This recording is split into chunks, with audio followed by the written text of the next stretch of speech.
Et si c'était l'heure d'une petite démo d'Easy AngularKit pour voir un petit peu où on en est, là, le 14 novembre à minuit moins 12.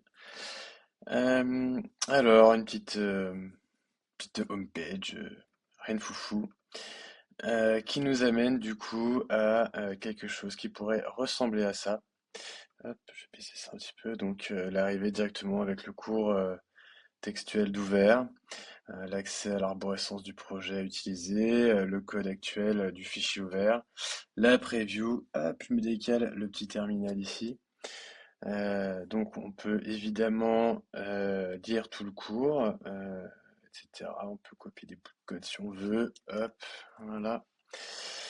Et on peut passer à l'exercice qui s'ouvre ici, et donc suivre étape par étape l'exercice, ce qu'il y aurait éventuellement à faire.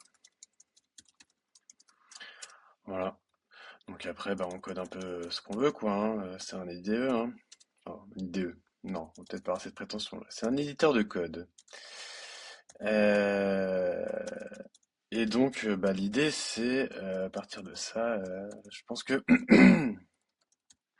il n'y a absolument plus aucune limite à ce que on peut éventuellement proposer dans cette application pour apprendre Angular. Je pense clairement que là, j'ai quelque chose de plutôt très fonctionnel. Voilà. Donc là, on voit qu'il y a un peu de rouge. Ah, quick fix. Hop, missing import. Clac. Trop bien. App component.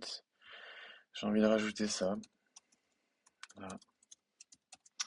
Voilà. Donc ça, il le détecte pas tout seul, mais bon, il suffit de rajouter l'import. Classique.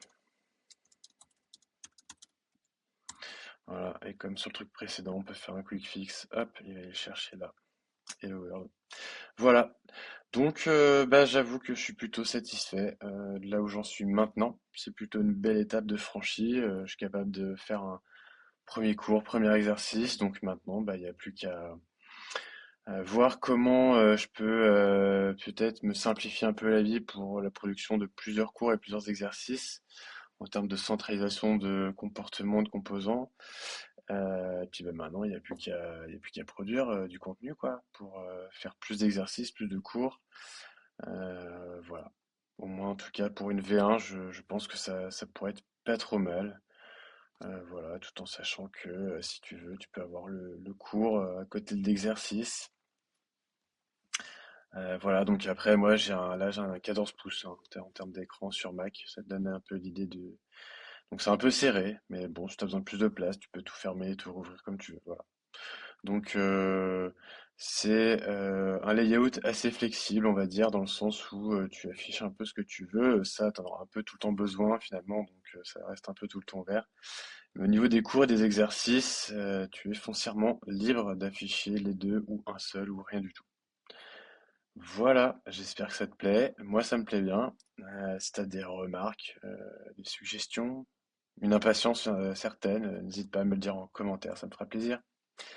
Bonne soirée.